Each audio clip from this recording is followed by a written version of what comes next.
My guest today has had an outstanding 40-plus year career as a football coach and player. He started out as a center in that amazing wing T with the storied Delaware, fighting Blue Hens as a player, and a graduate coach during back-to-back championship runs. He transitioned into the high school ranks in Delaware, eventually moving his way into Virginia high schools as a head coach at two different schools. In 1983, he made the move to the collegiate ranks at my alma mater, the College of William & Mary. He would go on to coach many All-Americans in his 8-year career there as the offensive coordinator and the offensive line coach. He even saw a glimmer of talent in a much younger and athletic version of myself, and he recruited me to the College of William & Mary. Displaying a keen ability to get the best out of his players, he would depart the tribe for a new challenge at Northwestern and quickly help the Purple reach the Rose Bowl. This success would continue to mount as he moved to Stanford, winning a Pac-10 title, and the University of Maryland winning an ACC title for the first time in decades for the Terrapins. He would stop back in the Big Ten one more time at the University of Illinois before ending his career walking the sidelines at Ave Maria down here in Southwest Florida. I learned technique from this guest, and I'm thankful for my 3 seasons under his coaching style. And a huge thank you, Coach, to you for the guidance you've given me throughout my career. And I'd like to extend a huge welcome to our guest today, Coach Tom Brattan. Welcome to Trenchometry. Paul, it's great to be here. Looking forward to it. You've got some pretty good memories right there. I can recall the home visit. It's definitely an honor to have you here today. It's good, Paul. It's good to be here. Thank you for reaching out. All right. You are one of the, when I think of offensive line coaches in the last 20 years, you're up there as far as just having production of successful guys.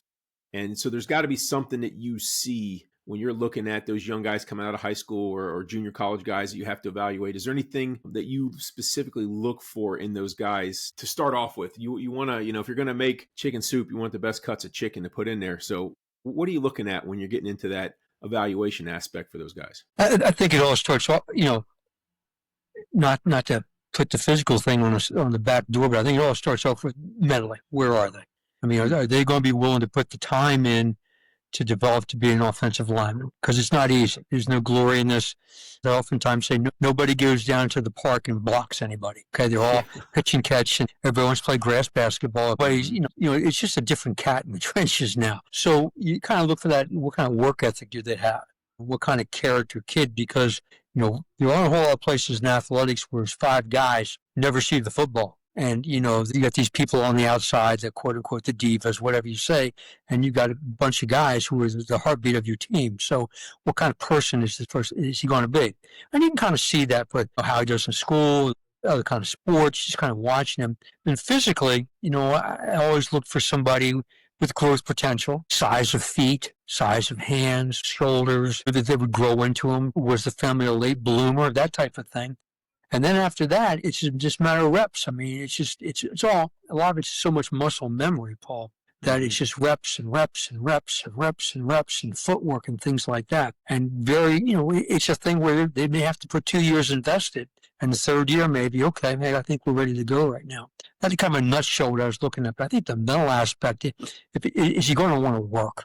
Okay, because there's no shortcuts here at this position. No, not at all. As you know. And the importance that you got 5, most of the time 6 positions on the field. You're coaching 50+%, 54, 56% of the offensive players on the field at any one time are your responsibility. Yeah. That's a big load to shoulder, and you got to make sure that you're starting off with those guys that are willing to go out there. And like I said, it's the most unnatural act to put your face on somebody. Yeah, it is. It's an unnatural act. I mean, it's one of the hardest things. I mean, hitting the baseball, okay, fine, I get it, but if you're going to move somebody against his will, and he doesn't want to be moved, and you're going to do it 70 times, and you better do it successfully 60 out of the 70 if you're going to have a chance. And then, like you said, Paul, there's usually, you're coaching 3 different positions, because a center, guard, tackle, I mean, they're all the same, but they're all different. There's little nuances, like obviously, like take pass sets, for example. Your guard pass set is different than your tackle pass set. I mean, a guard's not kicking out to a wide edge guy. Maybe he's got to deal with a tight 4-eye he's got to deal with. While your center, he's got a guy who's, you got some behemoth just breathing down your neck, and you can smell his breath, and he just wants to waylay you. And what are you going to do? I mean, how are you going to handle this? So there's a lot of different things. And then, whatever you teach scheme-wise has to be simple, but has to be flexible enough to encompass the myriad of defensive crap you're going to see up front. I mean, it's just like, third down, it's just another world with all the blitzes that come there. So It's more like situational preparation. And I think, as you go through it without digressing, that's how you have to, you have to know what you're doing for 3 or 4 different positions. And obviously tight end is huge with the whole process. So he better be a great combo blocker of any sort with a tackle. Mm-hmm. That's an integral part of your run game. So I'm glad you mentioned that. So let's get into that combo block a little bit, because I know that I've spent many time demonstrating how to do that. What's your first building block there as you get into teaching those combo blocks, where you have either inside guy helping the outside guy to come off, or the outside guy coming underneath to help the inside guy get off? What are you looking at? Like, take the down guy, the post guy first. Okay. What's the first skill you want them to learn? The first thing I think they're doing is I think they need to understand the play. Okay, we're going to get pushed on this guy. We're going to knock this guy off the ball. I think you can declare how you want to take it. Depending on your theory, you're going to knock him down 45 degrees. You're going to take him straight back. That's kind of what falls into your scheme. If it's a duo play, you're probably going to take him straight back. If it's a power or GT counter or GY counter, you're probably going to 45 degrees. Okay, now I'll qualify that in a second. So to me, the guard, the post guard, this is a 3 technique. So the guard's going to settle step inside. First thing he's going to do. Okay, he's going to short settle step, put his weight in his left foot. Be right guard, just pick up, put down left foot, and then he's going to take that right foot and he's going to go to his crotch. Okay, and I'm going to deliver. Now you can deliver a couple of different ways. You can arm spear, you can flipper, which I like quite a bit. We use a 2-man crowther on that. So it's a 1, 2, 3. Now my eyes are inside. I got any crap that comes underneath. I got the 3 if he spikes inside. I got the linebacker who blitzes A. I've got the backside backer. If nothing shows, I'm getting movement. Okay, on that. All right. Now, there's a lot of different theories on how you want to teach it now. Okay. Now, the tackle, he's going to come down. You may want to cheat your split, get down to, a foot. So you come out in 2 foot and you go down, you kind of cheat a little bit. And we kind of digress. You all kind of know who you're working to. So however you do it, by rules or by your center comes out, he points. So you see all the pro guys, the college guys pointing. Each play has a point of reference. They're declaring their 0 for their count. Yeah, I mean, so okay, I got, you can call Mike if you want to. Mike 42, okay? Well, in a power play or a counter play, that's probably the guy you guys are doubling to. Okay. So if it's a 3 linebacker look, it's the backside backer. If it's 2 linebacker look, it's the first backside backer. Okay. However, you got any crap that comes underneath. You got A gap, tackle's got B gap. That's the thing. You have. So there's 3 spikes, guard has them, tackle's clean. 3 loops outside, the guard's clean. I mean, but that's got to be taught, all those different wrinkles that they have to it. Now, I mean, there's different schools of thought. You can come down at 45 degrees, lead step with your inside foot 45 degrees, and you can just go waylay that hip and knock that hip over to the guard, and the guard can take him. Or you can J step inside and stay square, which is a real big thing right now. People do. And they almost throw the baby. You get on his hip and you just throw him over to the guard, and you climb. That's good if you want to be square so you can get on the backer. Okay, coming over the top, in my opinion. If you go 45 degrees, you may come down, you knock the crap out of the 3 technique, but now you may not be in position to get the straight backer. Okay? Yeah, you're losing leverage so that's, there if you get too far down. You don't leverage on him, okay? So it's just kind of what you want to do with that. But then you want to knock him off the ball, whatever you say, but you got a backside backer. You guys need to climb to it.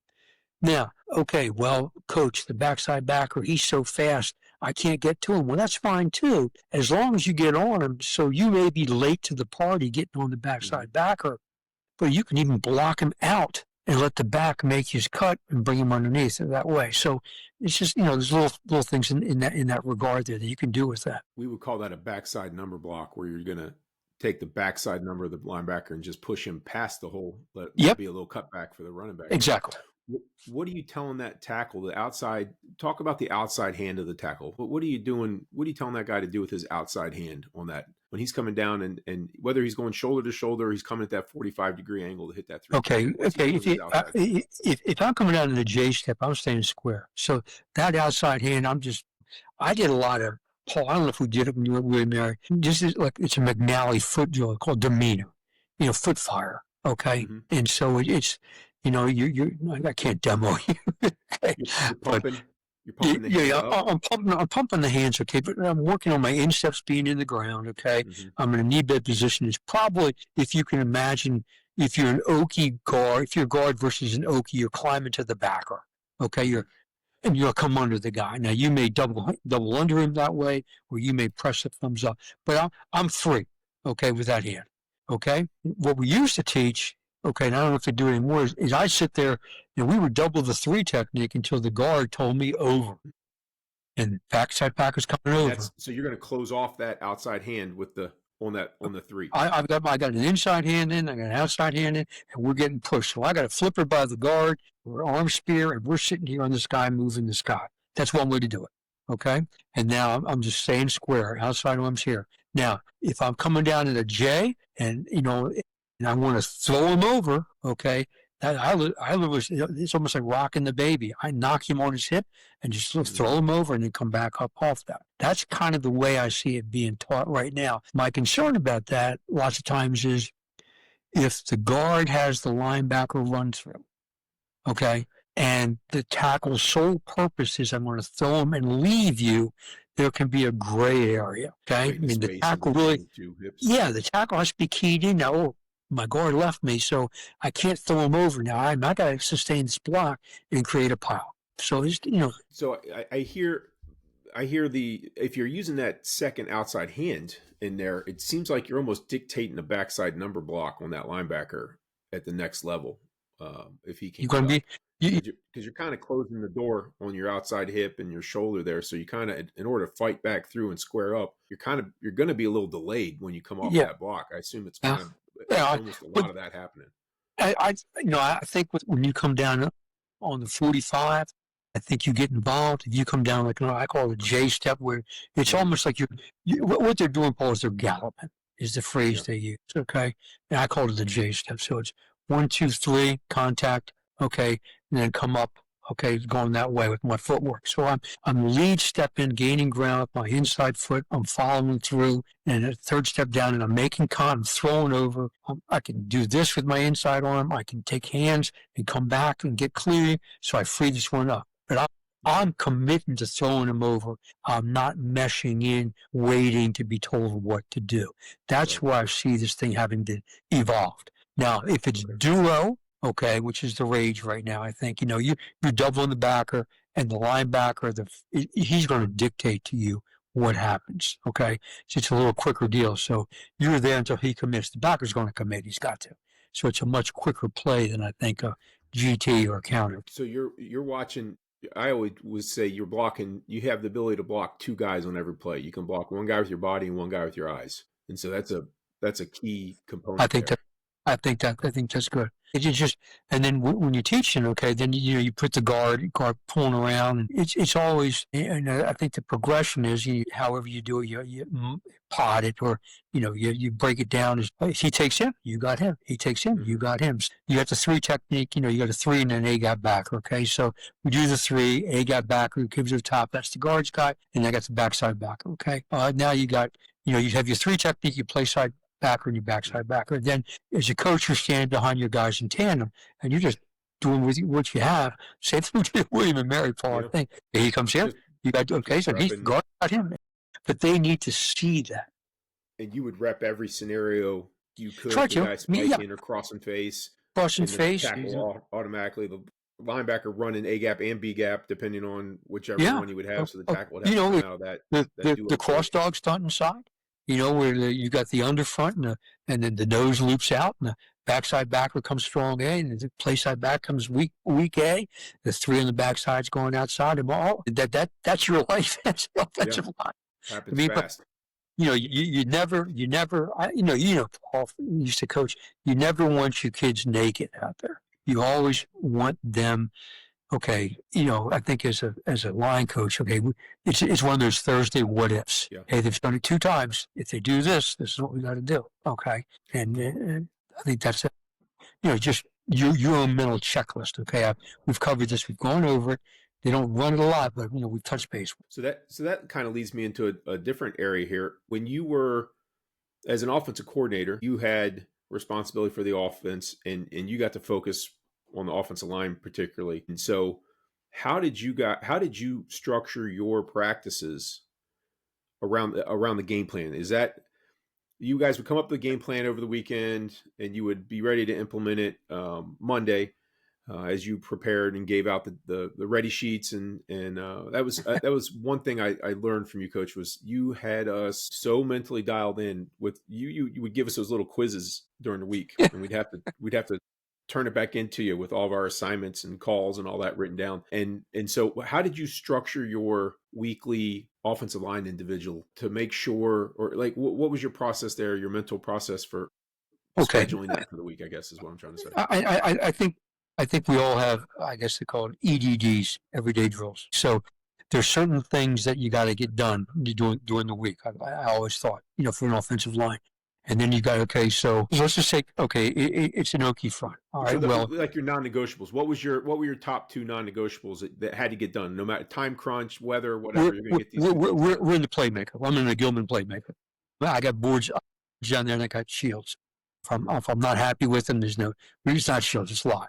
But I didn't like to do that, okay? I mean, they got to last the whole season. You're going to beat them so much, okay? And I got, okay, now just give them blocks, okay? Hey, down block right, okay? He's inside zone block right. Anything that would keep them low and do that, okay? And then you can incorporate 2-block plays, okay? You're coming off, you knock the guy off the board, and here comes the linebacker coming down. You can incorporate pulls through that. That to me, even the Gilman playmaker I like, because I could do all my stuff underneath. I could do combo blocks where they stayed low. And I'm not getting any residual from Neil Gilman here, so don't worry. Okay. So and those are the flat, just there's no lanes in them, right? There's no lanes. Your boards and shoots are great, but you can't go side to side. Okay, that's it. So that was I'm going to do that. Then there's going to be some individual block work, okay, where I'm outside of that. So I'm in by 5x5 squares. Okay, I'm at intersections. I think we have these at William and Mary. Okay, so it's down block right. Okay, so I'm taking my footwork. He's at the shield's at the intersection, and I'm taking it off. Turn around, he drives it back. Okay, all right. It's cut off. It's a cut off. He's on your body. Backside cut off. Okay, what are we doing? Do my footwork, okay? For that. So I'm going to do that. I'm going to do whatever pertinent combo blocks that are going to be during the week. So if it's a 4-3 team, okay, I'm doing a lot of combos, tackle guard combos, center backside guard combos, okay? And probably going to do tackle tight end combos, okay? But now he's a 7 technique, so I'm working whatever that is, inside zone or outside zone to a 7 technique, okay? If it's an Okie front, I'm doing a lot of, play side center guard. We're double team. I'm doing a lot of what I call tray block. I'm doing a lot of, tight end tackle combination, whether it's double teams or it's pin and pull down and around, that type of thing. So I'm trying to do what are they going to see during the week, okay? And that's usually replicating that every day. Every day. I'm trying to do that. Usually, then Tuesday were your core runs that I'm doing, okay? Then Wednesday for us was, okay, it's going to be short yards, it's going to be goal line, it's going to be a nickel. Okay, well, we're going to see nickel now. Okay, so now I'm starting to graduate to the exotic blitzes, the twists, the things like that. So my practice time for line, whatever it is I got to be sure I cover these things up. Thursday was kind of a catch-all. But then I'm always doing I'm always doing like pre-practice, Paul. I'm doing footwork. We used to do a thing from the University of Delaware called Bird Dog, where we just line them up. Okay, and I would say, okay, down block right on the count, and they had to take 3 quick first steps. Okay, and I'm just watching them. Okay, they got it. Okay, so I'd say down. Okay, right side up, down block left on the count. Set up, 1, 2, 3. Okay, down block right, left side up on the hut, and I would just work. I'd just do all steps. So I'm not killing them, but I'm doing their steps. 1, 2, 3. 1, 2, 3. That muscle memory development. All I'm doing. When you're checking them, you're checking balance, footwork, steps, yeah. And then I would never do a walkthrough as a walkthrough. When I did a walkthrough, they had to simulate the block, and they hated it. Okay, so it just wasn't stand up in shorts and just kind of lollygag around. Down, take your step, give me your landmark, okay? I'd blow the whistle, you're done. I mean, I didn't kill them, but 1, 2, 3, 1, 2. So just always, because you don't want them thinking on Friday night. Yeah. You want them playing. So your individuals were geared by what you were looking to show in team, or the scout Yeah. period Yeah. kind Yeah. of dictated what Yes. you I mean, guys were? yeah. And there are certain things to me, Paul, where it doesn't matter. You're playing 5-2, 4-3, bear, whatever. There are certain things you got to come off the ball. Mm-hmm. Okay. You need to, we need to strike when you come off the ball, we need to put proper footwork. Okay. Finish the block. I mean, those are always mainstays. You're always going to do that. Now, how do you want to do it? Well, on Tuesday, we always did playmaker. On Wednesday, we would drive a sled. I just wanted to come off the ball. Okay. And so we go, you offset, lateral step right, lateral step left. Okay. Mm-hmm. Come off the ball. And then I would intersperse, once every 2 weeks, I'd intersperse goal line. I'd take those Mm-hmm. big Gilman dummies, Paul, that, the 90-pound ones, the ones Oh, yeah. I learned, wing tee, and I'd lay them on their side. I'd lay them down. And we were in a 4-point stance for goal line. And then we would drive the big dummies back, So you take, rather than the dummies this way, it's like this now. You're Yeah. driving it like this, okay? It's So like that you're was, leaning on a stump. yeah, exactly. They love that one. Okay. And That's then terrible. we would do, and then we would always, most of the places I would do, like on Tuesday we'd start off, we'd do a key drill versus the defense. So they'd play their base, we'd do a half line key drill, the backside guard. And we'd run our plays and they'd run their plays. And it was like 80%. It was pretty good now. So Yeah. we're working on technique, they're working their reach, okay? And then we would work, live stuff, we would work maybe live mods. Okay, you got your center guard versus your nose backer, your 7 technique and your sand backer versus your tight end 7 technique and the tackle. So you're down and around, your wide zone, your inside zone, your backside cutoff. You're doing all that. So you just try to incorporate that rather than beat the scout team on. Yeah, and that's giving you a little bit higher level Yeah, competition yeah, from your defensive guys. And then there used to be some time where it would be like 4 good versus 4 good on good, 4 plays, play roll, just play ball. And I think what I picked up, you did that, you drilled us a lot on that. And one of the things that it struck me, it stuck in my brain. I made sure that my guys always understood how much an inch meant off their first step. If you're off by half an inch or an inch, you're never going to make it to where you need to be in order to have that intersection with the linebacker or the safety, whoever it is you're going to the next level with, or even the down lineman for that matter. If you're too flat, you're not going to get there with leverage. If you're too skinny, you're not going to get there at all. And so that was something that I was trying to constantly harp on, is that toe angle of that first step, whatever it was, it had to be down and locked. And that muscle memory, those two step live drills. There's guys at the end of the year. The guys at the end of the year, when you're with them for 3 months, you know how it is at the end of the year. You know each other pretty well. So they would always say, "Coach, we got your mantra down. Coach, we got you. Go to where they're going to be, Coach, not where they were." Yep. So you're right. I mean, so just kind of what you're saying, they're going to move. They're getting coached on that side of the ball. They're just going to sit there and look at you on an outside zone. Yeah. You're the uncovered play side guy flying out of there. Just what you're saying. You better take the right step. That's you're doing. I guess getting back to it, so try to put them in position that they're going to see, what they're going to see. And you try to say, okay, this 3 technique spikes 40% of the time. So there's going to be a good bit of that in practice now, just to see. For example, just try to simulate. As an offensive coordinator on, say, in a college prep week, I know in high school, I'd say we'd have somewhere in a neighborhood of, if it was a good week, we'd have about 110 scout plays that we could count on, that were on cards, that we could be able to get good film and good effort against a scout team. How many reps do you guys think in a week on a collegiate level? And I know, sometimes you were going gas pedal down. There was no brakes for your offense, no huddle type stuff. But on an average week, how many reps would you get in scout to replicate the game scenario? A lot. Now, I'm trying not to really buffalo you. I know we had a statistical breakdown. We had in a game you get X amount of these situations, right? Mm-hmm. It's going to be 1st and 10 free. We divided the field up into zones, as I recall. Okay, I mean it's been a little bit. Okay, so it's coming out.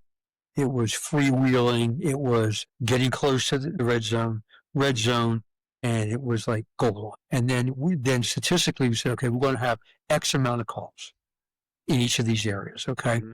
Script what you need for those, to have enough of those calls. Your freewheeling zone, let's say from minus 30 to plus 30, Paul. Mm-hmm. That had a ton. That had a lot. Okay. And then, you got you coming out, you guys are going in. It's not serious pressure, but it's going to be a lot more if that's their MO, Mm-hmm. my red zone. And then, okay, it's what you have.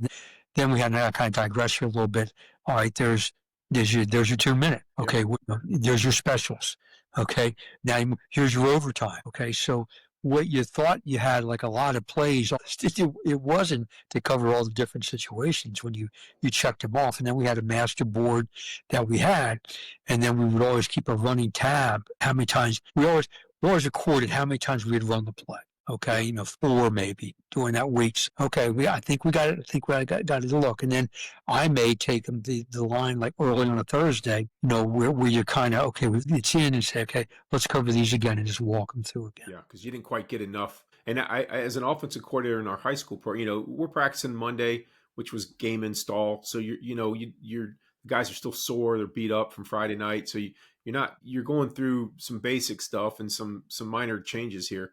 You might get 30 to 35 scout plays on a Monday. You might get another 35 if you're lucky on Tuesday, and then hopefully another 30 or 35 on Wednesday. I mean, you're talking 100 to 110 scout reps on a week for our high school, and we were pretty efficient with it. And I charted all that as well. But when you think about it, if you have 100 plays to run, and you want to run your best play against their top 2 or 3 looks, you're already down to, you've taken 20 plays off of that 110 right off the bat. If you're just running your best play against all of their looks left and right, you're running out of time quick, and people are like, why don't you do this and why don't you do that? And you're like, you can't. Brain space. And then you want to script your first 10, and you got to practice your script. That's another 10 that goes. So everybody's on the same page. The worst thing is to have to call a timeout in your first 10 plays.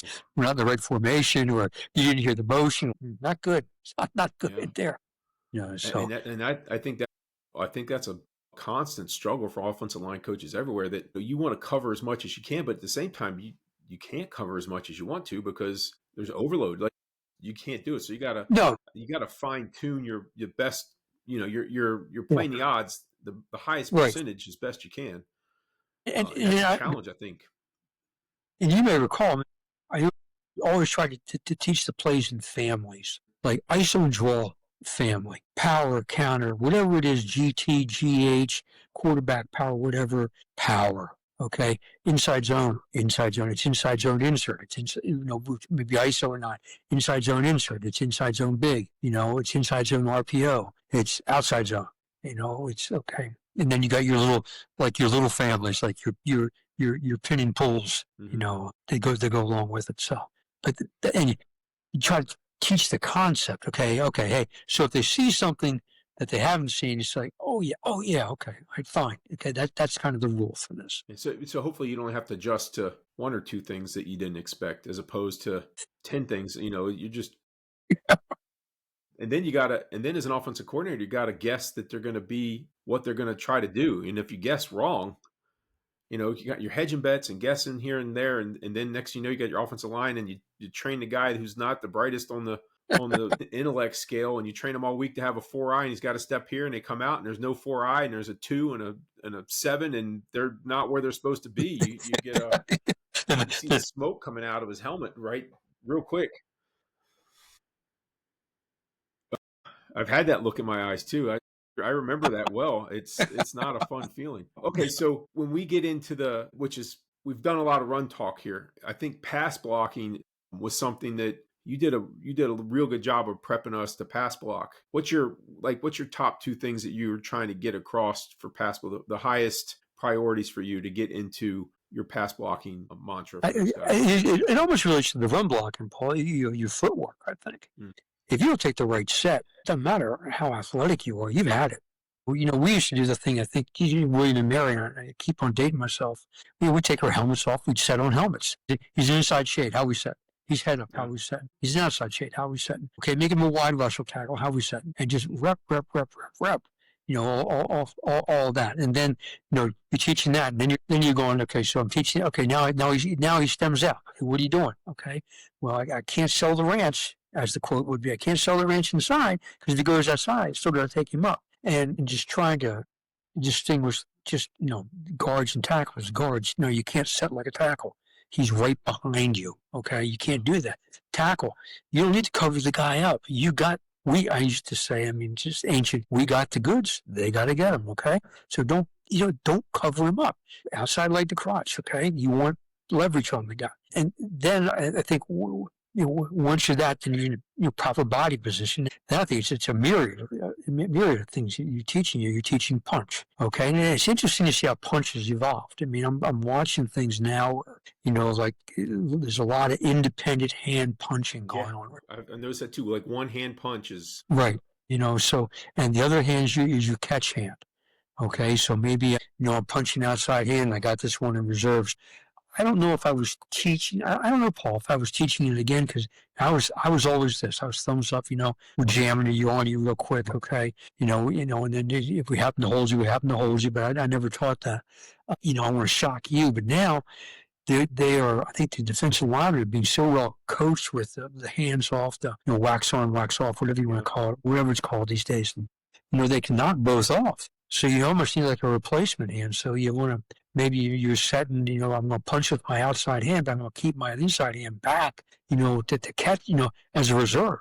If this falls through, then I can still, I can protect It's myself. almost like it's more forgiving if you have a bad set to only have one hand out there that if you miss, it's almost, I think it's almost letting them be lazy on some level. And I don't mean, that sounds negative. No. I don't mean it as negative, but it's almost like a lazy, you can be okay with your set. As long as you only punch with one hand, you got that extra hand in the back to catch it all with. But it seems like I'm watching a lot of guys that are letting the defensive guys get way too close to their chest, right into that steering wheel on their shoulder pads, and they're on skates and they're going backwards. And once that happens, it's used to say Katie bar the door. It's not good.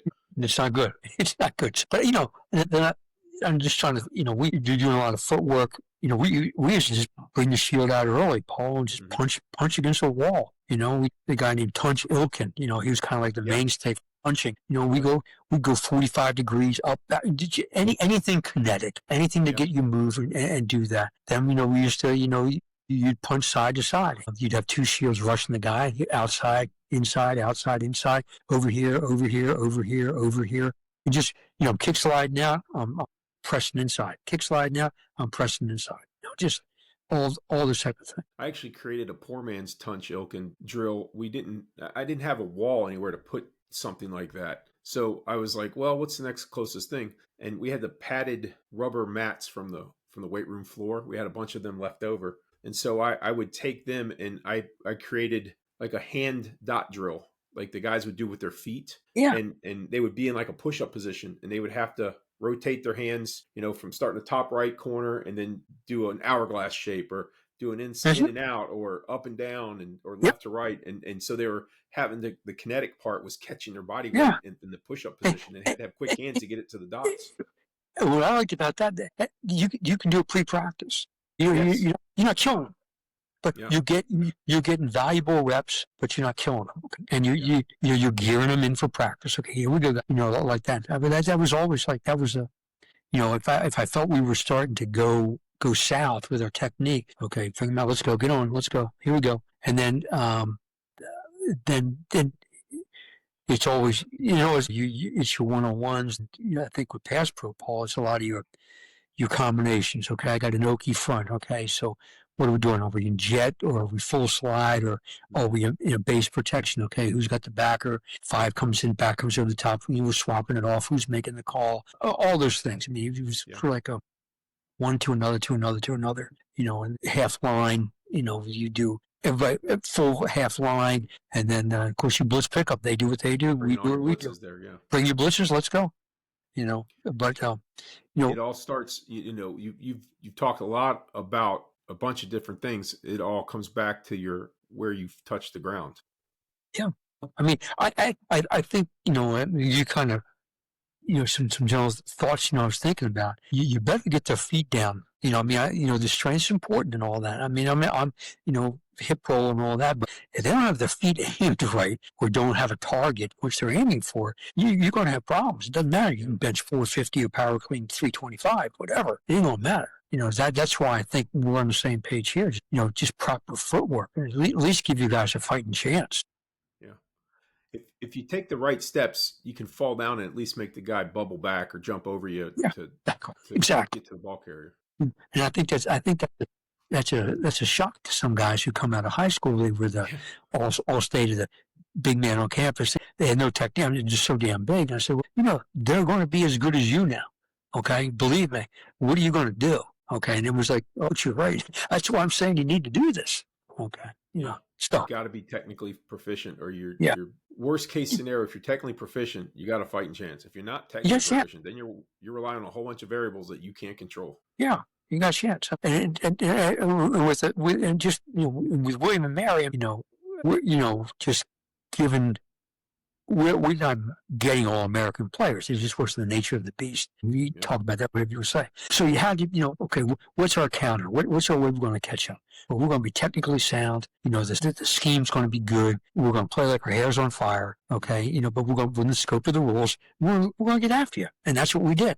I mean, that's what's the nature of the beast there. And you created a bond with the offensive line that you were playing. You always said it's 6 guys in a foxhole, and you would say 5 guys in a bar. And I was always wondering which guy didn't make it out of the foxhole to the bar. It was always a question I wanted to ask you when I was playing. I'm like, somebody didn't make it. I hope it's not me. But when you get that bond, you have the camaraderie going. You're playing for the guy next to you too. That's a huge synergy that you don't want to let the guy that you've been banging heads with all week. You don't want to let him down. And you did a good job of creating that bond with those guys. Thank you, Paul. Man, to me, that's the magic of that position, because there's got to be a self-satisfaction and a sense of pride, because nobody's reading about. We may rush for 200 yards versus Richmond or whatever, but it's Michael Clemens, it's Merritt Gibson, it's which is fine. That's what they do. Yeah. But the fat guys probably did a pretty good job if you're rushing favorites. Yeah. We always said when my unit had girlfriends, we were having a good year. That was our standard of having how good a year we went. There you go. I like that. That's good. One of the other last things I want to talk about on the run game is one of the things that I thought was unique, and not a lot of people do this. And I don't even know if you got into this doing it towards the end of your career after you left William & Mary, because you were running a little bit some different schemes there at those other places. Our backside cutoffs, and you always coached us to cross over on those backside cutoffs instead of drop stepping. Oh, we're cutting the 3? I think what I probably was trying to do is not step under yourself. Yes. Okay, so more ground. You would always gain more ground. So you didn't take a false step. So we used to do a drill. I don't think we did a William Mary evolved to, but we had a tick drill where you'd be on the sideline with the ticks, and you would have a shield, like it's 2 ticks away, and you would go and you'd have to step over the first tick and to go block that. And so I was always trying to be sure you didn't false step. I see a lot of people doing it differently with that now, Paul. I mean, I saw a guy in the backside cutoff who's actually like pulling. Yeah, he was skip pulling to get there, which is fine. I thought it was important, and you would always say that. I'm pretty sure it was you, when you're stealing second base. When those guys are stealing second base, they always start with a crossover step because they gain that extra 1.5 foot of distance when they're starting to steal. And it always made sense to me. I always taught my offensive line that. It was something that it distinguished our offensive line because our backside cutoffs were always so solid. It created lanes typically weren't there against other schools because there wasn't that backside pursuit wasn't getting there, or we were getting to the backside linebacker with the guard who covered up and shouldn't be getting there. But because he's taking the steps, I can get the tackle to come down. We're playing option football there. We had big splits too. I mean, we had 4 feet, 5 feet splits from tackles on the backside. And they would be able to cross over and cut off that 3 technique because of that not lack of gaining ground. They're always, you always gain ground, 6-inch step, gain ground, crossover, gain ground. It's all about gaining ground so you can cut that distance and cut those angles and get your face on that guy as soon as possible. I mean, option away or outside zone away. I mean, it's the backside backers on make the play. If you can get on him, you got it. You got it. That's the guy you got to get. And that's the play side backer. I always thought so. No, I see that now. I don't know if people are cutting as much because it's just hard to cut. It's hard to practice. I mean, as long as it's legal. I mean, you're in the zone. Here we go. We're playing. We're playing. Why wouldn't you do it? Yeah, we're playing now. Okay, I mean, you're doing certain things. Fast, ugly guy run through you. I'm not doing that. I'm doing what I can. No way. Coach, when you were married, you spent some time clinicking with the Redskins. Back in their heyday, when Coach Gibbs had them rolling Mm-hmm. and competing every year for the NFC Championship and NFC East, and going through some battles. Anything that sticks out in your mind that you took from them? I'm assuming it was Coach Bugle. It's You're Coach probably Bugle. I mean, he was great. They were, what was nice is because we had Coach Gibbs' son yeah. at William & Mary, so it was free pass. So Mm-hmm. so it was. I mean, I think one year I spent like three days up there. First time I went in to eat at the training table, I sat down in the players section, and all these B&Ms come next to me, kind of looking Yeah. at me. You shouldn't be here, coach. I said, okay, just I'm ready to be, okay. But just watching Bugle and those guys, I mean, just the counter. I mean, just kind of that was good, really good stuff. You just reinforce the things you try to convey and teach, and um, just the work ethic. I mean, there was a time for fun, and they went out to there was a checkerboard bar in Dickinson where they all went to, after practice. They would go and have a night out or something like that. But when it was work, it was work, and then they got after it pretty good. And he had a good way with them. He was not. I didn't think he was demeaning in any way to them, but they respected him. And the results speak for themselves. Growing up around DC when all that was going on. So that was neat to have that connection. And then later on in my career, I actually two quick stories about that. I actually got to ride in an elevator with Coach Bugle at an AFCA convention. And I got in the elevator and I turned around, I went to press the button, and he came walking in with a to-go order of food. And I just sat there, and it was just him and I in the elevator. And it was one of the coolest things, your AFCA stories that people hear. And then a couple years later, I'm standing in line to get registered. I don't remember where we were, probably down in Dallas, some big convention hall. And there's 10,000 coaches running around and standing in line. And I look up, and there's this just barn door in front of me in line. And he turns around. It was Joe Jacoby. And so I stood in line for like an hour and a half with Joe Jacoby of the Washington Redskins. He used to do a commercial when I was a kid. I'm Joe Jacoby, the Washington Redskins. Oh, yeah. And I'm standing in line with him. And then the year before, 2 years before that, I rode the elevator with Joe Bugle, and I was like, "This is the coolest thing ever." Good for you. I was just starstruck, and he was just starting off his high school coaching career. He'd only been coaching maybe a year or two in a high school. So Joe was like, "I don't know what the heck I'm doing." I was a great football player, but coaching is a whole different thing. So he was there trying to get coached up to figure out what to do and do it better. And just like me, we're standing in line doing the same thing, and he's all pro Super Bowl champion, and I'm standing in line, and he's trying to get the same information as I am. So that was kind of a cool story. It was a great show. And most of the time, I think a lot of times they'll talk. I mean, they'll share things with you and everything. I mean, you're all coaching and playing football. And I think that's a special bond. It transcends a lot of stuff now. Skin, wealth, whatever. I mean, just one of the things I like, Paul, is I can pick up the phone and call Peter Reed, and it's just like we're talking like yesterday. Okay, it's Andy Lynn, or it's Theotis. I mean, I've got a guy from Highland Springs High School where I was a high school coach. I mean, he calls me every week. I mean, it's just that's pretty special to me. It's pretty cool. It's pretty cool, as you know. So you mentioned some guys from William & Mary there, and you've had the option and the opportunity to coach a number of personalities all over the place. And this is one of my closing questions here as we get ready to wind up and wrap it up here. Is there one or two guys that stick out in your mind that just were the biggest personalities, the most crazy individuals that just didn't make sense? There was no sense about them, but they were great football players. Okay, there's two standout, and I hope the other players I've coached sort of look at, he doesn't like me. Oh, I knew this was true. There's a guy at Northwestern, and he was our center. His name was Rob Johnson, and he ended up being the captain and really the heart of the team in the Rose Bowl year. And he was just the leadership qualities, but the kind of like smart butt, would say things, but in the right way. So I'll never forget. We're juniors, and we go play Michigan State, and they were pretty good. And they ran the tilt where they twisted all the time. It just drove me nuts. And I must have, I spent hours trying to develop this scheme to block this thing. So come off. He came off out the second series, and the helmet's all the way over on the side over here. And he said, and he described the blocking scheme in very graphic words. Okay, to me on the sideline, and I'll never forget that. But as far as leadership, like we're getting ready to, we're in preseason prep, okay, for the senior year, and I guess that guy didn't do his workout before practice. I was going to the chow line, to get something. He kicked him out. Oh, He flat out kicked him out. He said, nice. No work, no you week. go, you go over to Custer's last stand and get a hot dog. You ain't eating with us." And it really set a tone for us there.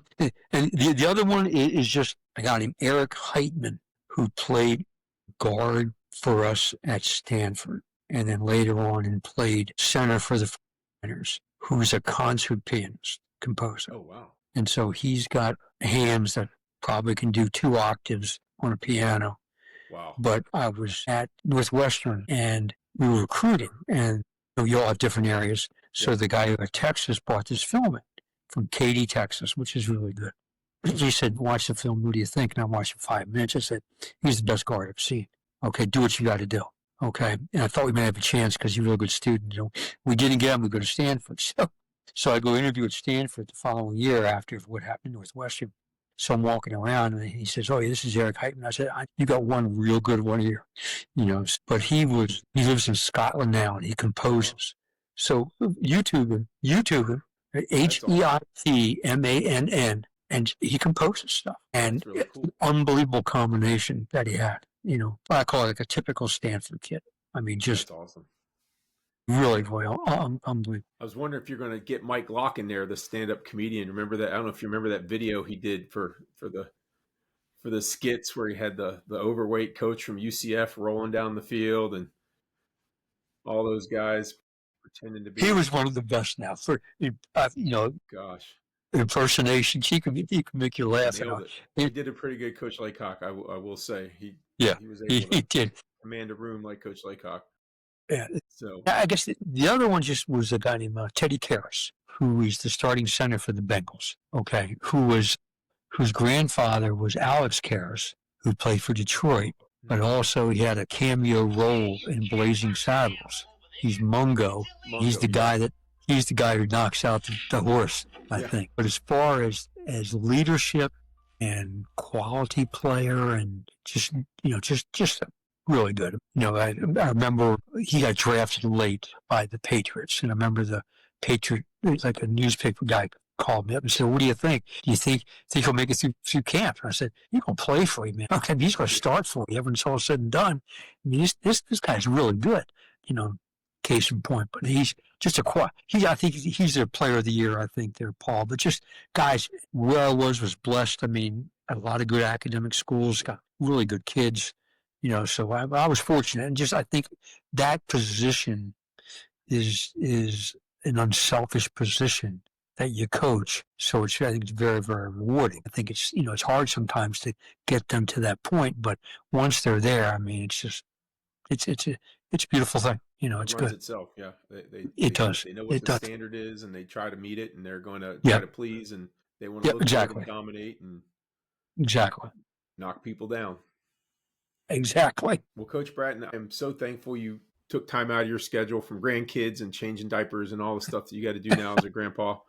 And you've touched generations of offensive linemen across the country. You've left your mark on, there's 3 or 4 guys that I played with that are coaching now that have been very successful and won state championships and are passing on all those sayings and mannerisms and technique and logic, all the good stuff that you've taught us over the years. And I'm thankful for you taking time out to share that with us. Look forward to the next book, next video, whatever you got working on that you're going to be coming out with to pass that wisdom down to the next generation of offensive linemen. And I consider myself fortunate for having experienced it myself and been able to pass it down around here in Southwest Florida. It's been quite a trip taking that from what I learned and putting it into the next generation of football players. What I really like is seeing, people that have coached and seeing the successes that they've become, kind of, particularly in coaching. It's been a pleasure to watch your career at Naples and see what you're doing here with this right now, and particularly because I recruited you.